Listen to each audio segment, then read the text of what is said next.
আসসালামু আলাইকুম। আজকে আপনাদের মাঝে উপস্থাপন করব লোন খেলাপির কারণগুলো হলো সচেতন না হয়ে ঋণ দেয়, সেক্ষেত্রে দেখা যাচ্ছে যে এই সমস্যাটাগুলো হতে পারে। তারপর আছেন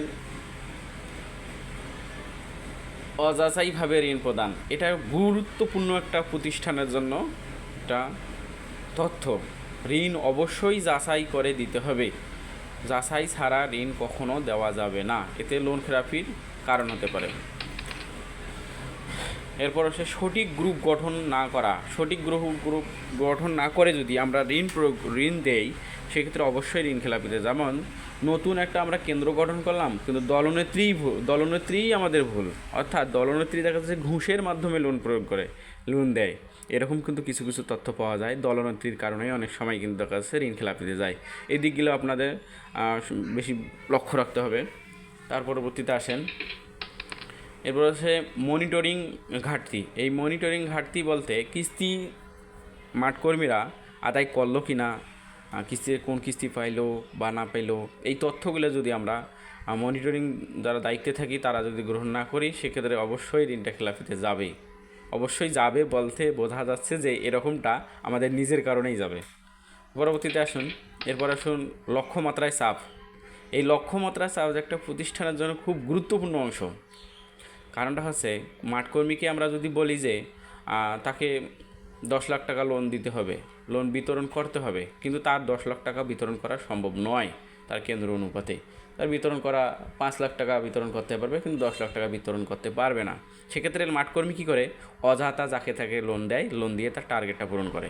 এজন্য আমাদের প্রাতিষ্ঠানিক দিক থেকে লক্ষ্য রাখতে হবে, লক্ষ্যমাত্রা যাতে চাপ না হয় সেদিকটাও লক্ষ্য রাখতে হবে। এরপর আসুন প্রশিক্ষণের অভাব। প্রশিক্ষণ ছাড়া মাঠকর্মী, ম্যানেজার, ঊর্ধ্বতন কর্মকর্তা যারা আছে তারা প্রশিক্ষিত না হলে অবশ্যই ঋণ খেলাপির জন্য দায়ী। এরপর ঘুষ বা অনৈতিকতা। এই ঘুষ বা অনৈতিকতা অনেক সময় দেখা যায় যে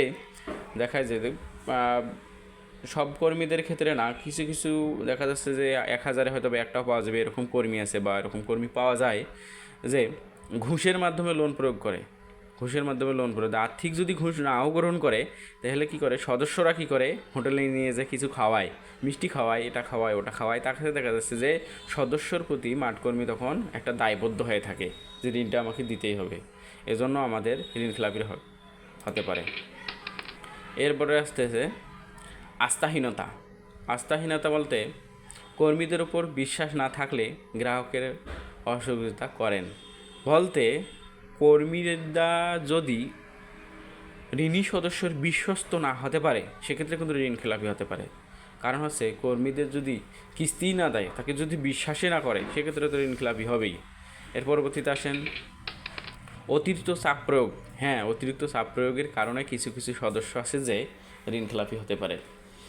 যেমন হচ্ছে, যদি আমি একজনকে বলি যে ভাই তুই যদি কিস্তি না দিস, তো তোর কিন্তু বিরুদ্ধে ব্যবস্থা করবো, আজকেই কেস করবো, তোকে তুলে নিয়ে যাব, এরকম যদি হুমকি ধামকি দেই বা এরকম হুমকি ধামকি কথা যদি আসে, সেক্ষেত্রে কী করে, ওই ঋণী সদস্যটা বলে যে তুই কর তো, ধর কী করিস, তুই কীভাবে টাকাটা নিস নি, এরকম হয়তো বা কথাবার্তা বলে। তখন দেখা যাচ্ছে যে ঋণটা খেলাপিতে চলে যায়।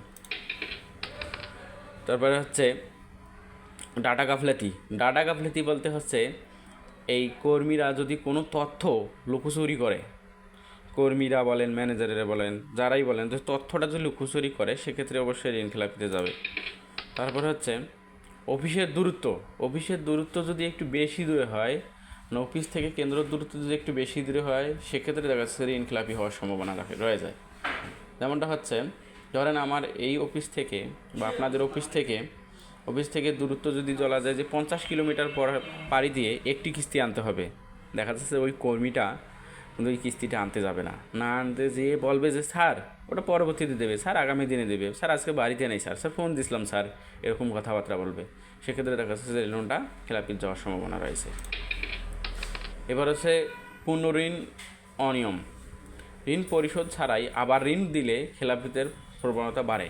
এটা অবশ্যই ঋণ খেলাপির যে সম্ভাবনা আছে, দেখা যাচ্ছে যে ঋণ পরিশোধ না করলে তাকে আবার নতুন করে ঋণ দিচ্ছি আমরা, এটাতে কিন্তু খেলাপির হারটা বাড়ে যায়। এর কারণটা যদি আমরা যাকে বলি রিকভারি যদি সিস্টেম করি, এই সিস্টেমে দেখা যাচ্ছে যে ঋণ খেলাপির ঝুঁকিটা বেশি থেকে যায়। যে সদস্যটাকে লোন দিব তার হচ্ছে আয়ের অনিশ্চয়তা, অর্থাৎ ইনকাম সোর্স আছে কি না সেই দিক বিবেচনা করে আমরা লোন দিব। তারপরে দেখব যে ব্যবসায়িক ব্যর্থতা, এরকম দেখা যাচ্ছে যে ব্যবসা করতেছে কিন্তু ওই ব্যবসাতে সবসময় লোকসানই হয়, এরকম ব্যবসাধারী লোকদের আমরা লোন দিব না। এর পরবর্তীতে আমরা আরেকটি কারণ দেখতেছি, ঋণের টাকা অন্য খাতে ব্যয় করা। আসলে কি, ঋণের টাকাটা যে জন্য নিছে সে জায়গায় ঋণের টাকাটা ব্যবহার না করে অন্য জায়গায় কেউ ব্যবহার করে। ধরেন আমাদের টাকা ক্ষেত্রে হচ্ছে ব্যবসায়িক জন্য আমরা লোন দিলাম বা কৃষির ওপর লোন দিলাম, কিন্তু কৃষির ওপর লোন না দিয়ে লোনটা ব্যবহার না করে, টাকাটা ব্যবহার না করে ওনারা কি করে, দেখা যাচ্ছে যে বাড়িঘর নির্মাণ, অর্থাৎ যে জায়গায় ইনভেস্ট করলে কোনো আয় পাবে না, আয় থাকবে না, সেরকম জায়গায় যদি টাকাটা ব্যবহার হয় সেক্ষেত্রে ঋণ খেলাপিতে যাওয়ার সম্ভাবনা থাকে। পরবর্তীতে হচ্ছে পারিবারিক সমস্যার কারণেই অনেক সময় ঋণ খেলাপিতে যায়। অসুস্থ পরিবার হয় বা পরিবারের বিপর্যয়গুলো এরকম আসে, সেজন্য ঋণ খেলাপিতে যায়। আরেকটা তারপরে হচ্ছে অতিরিক্ত ঋণ গ্রহণ। ধরেন আমি 50,000 টাকার কিস্তি দিতে পারবো, কিন্তু আমাকে দিলেন আপনি 1,00,000 টাকা লোন, আমি 1,00,000 টাকার কিস্তি আসলেই দিতে পারবো না, আমি 50,000 চালার যোগ্য, আমি যদি 1,00,000 টাকা ঋণ গ্রহণ করি সেক্ষেত্রে ঋণ খেলাপি তো যাবেই। তারপরে আসছে আর্থিক শিক্ষার অভাব বলতে ভুল সিদ্ধান্ত। দেখা যাচ্ছে যে আমাদের ঋণটা গ্রহণ করে যথাযথ জায়গায় যদি প্রয়োগ না করে বা যথাযথ স্থানে যদি ঋণটা ইনভেস্ট না করে, আর অর্থটা ইনভেস্ট না করে, সেক্ষেত্রে ঋণ খেলাপিতে চলে যাবে। এবার হচ্ছে সামাজিক